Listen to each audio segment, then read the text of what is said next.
Here's an example. When Liz Cheney needed to be removed as chairman of the Republican conference, I made that motion, and it was, I mean, you no matter how many members, there were 62 or something that ultimately voted in favor of that, but we had to go through essentially Kevin McCarthy had to voluntarily let that come before conference of his own will. The rules didn't allow for it. It just, as I said, made in reference to Michael Cloud earlier, no number of members can bring anything up and make sure conference considers it or deals with it unless the leadership decides to. Many of us have been in state legislatures. We'd sit in caucus meetings there with our party, and anybody could bring up anything and have it dealt with by the caucus in due course. And so that was one that I had proposed. That first meeting, I said, when they had the conference meeting, the first one was sort of choreographed to be, refuse everything. They kind of just trampled that idea. It later got done. But the idea was if you had 25% of the Republican members that can bring up an issue in conference, it can be dealt with immediately. You don't have to send it off to a committee to be heard from maybe or maybe not later on. Minor example. Better, more significant examples and quicker described. Single subject and germaneness. So we see how Congress operates by this, like that $1.7 trillion omnibus spending bill at the end of the year. That's all Congress ever does, really, is those massive bills with innumerable subjects combined into thousands and thousands of pages dropped out there, and they pass. And they're really, the decisions are being made by somebody in the back room. There are 5 or 6 people maybe making the decisions. And a lot of small people sending their requests in, but it gets assembled by a handful of people. It shouldn't work that way. So Morgan Griffith, who is not with us as among the 20, but is a member of House Freedom Caucus, he was instrumental in developing the unprecedented rule for the United States House of Representatives that will have single subjects in bills. And the germaneness rule, if there's to be an amendment or a change to that bill, the amendment must be germane, must relate to that single subject. Every rule can be waived is the problem. So if that should be a defense against bills like these massive omnibuses. But as I say, the reason it was concerning to me to make sure we had commitments to specific policies, substantive policies that were in Kevin McCarthy's, in his head is must accomplish, was because I know that every rule can be waived. There are a lot more in the nature of rules changes of all kinds, which bills can come up on suspension of the rules, how big can they be without having a vote of the individual members, division of the House. And they kind of, it's a sort of a laundry list, so they go on from there. I think the most important ones are the single subject and germaneness rules and the potential that brings if we stick with it to see to it we get our bills whittled down. I guess there's one other that's worth mentioning, and that is a rules change that would make in order. Lots of times everything goes through the Rules Committee. It's like the funnel through which all legislation goes to get to the House, to the floor. And as Tom Cole, who's now chairman of the Rules Committee, was ranking member before Oklahoma, described it in one of the conversations, it's really sort of an anti-rules committee because there's a set of rules, but every bill that goes to the floor goes under a special rule. Mm-hmm. Another thing I never saw as a state legislator, everything went through rules committees, sort of managed the flow of legislation, but you didn't go to the floor and have every bill considered under a change of the rules. So you can't offer any amendments. Everything's a closed rule. One change made there is and there's still some flexibility in it, but the Rules Committee should consider it to be in order, not, if there's an amendment to be offered by a member on an appropriations bill that would reduce spending. All those amendments get to be considered on the floor. And that one reason the special rules exist and the limitations on amendments is to let business get done in this large parliamentary body with some nature of dispatch.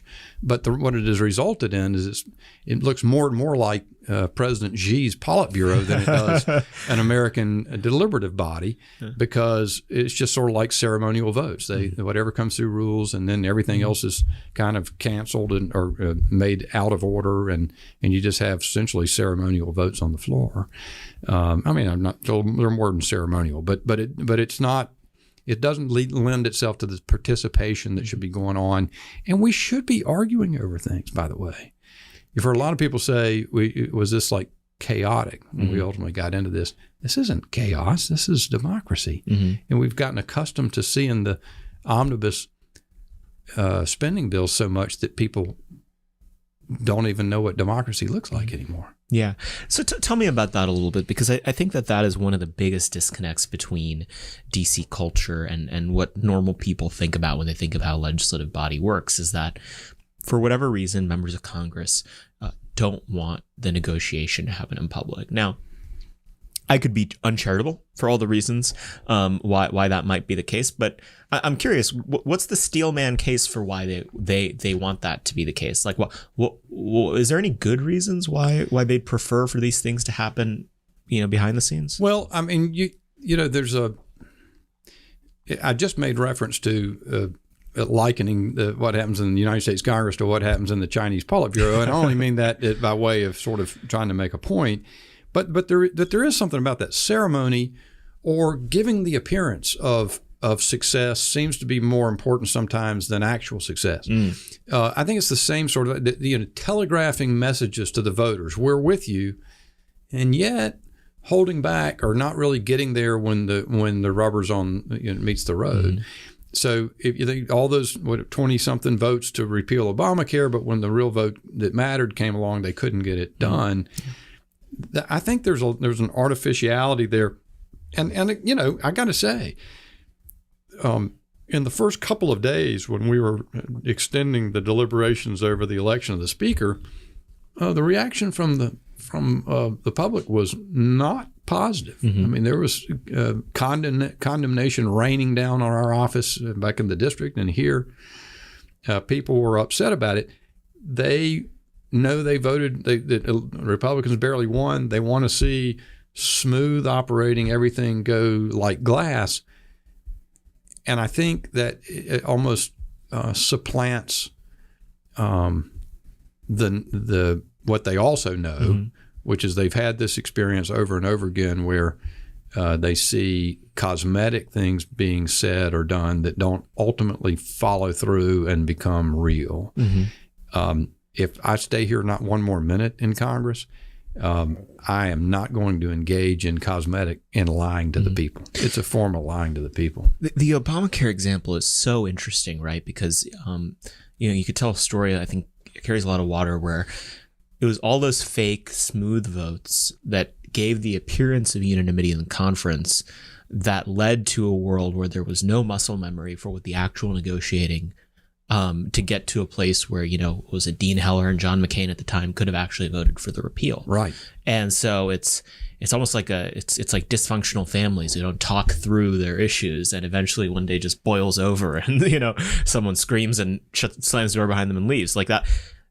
It actually has consequences for your ability to govern how you operate when there isn't really a formal upshot. You weren't going to repeal Obamacare under Obama, but it was important to go through not just the motions, but actual substantive discussions in public, because that would train everyone up to be able to do it for real. That is extraordinarily insightful. That's exactly right.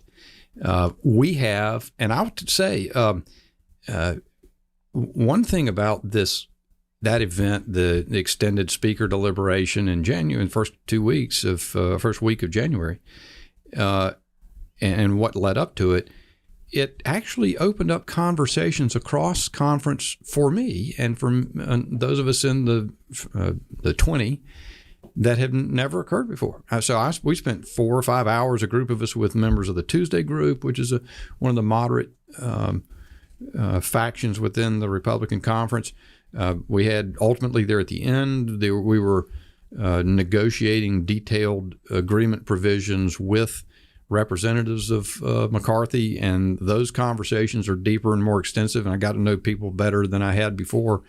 who are not. And I will say, I mean, as a member of the Freedom Caucus, I spend probably more meeting time with members of the Freedom Caucus than I do with other members across the conference, and some may just not want to. But there are people who are, and there's some connections that I formed. I think of one in my mind right now, John Curtis of Utah, for in my case, just sort of connected in the conversations we were having over the course of the run up to January 3rd, and certainly the that week of January 3rd.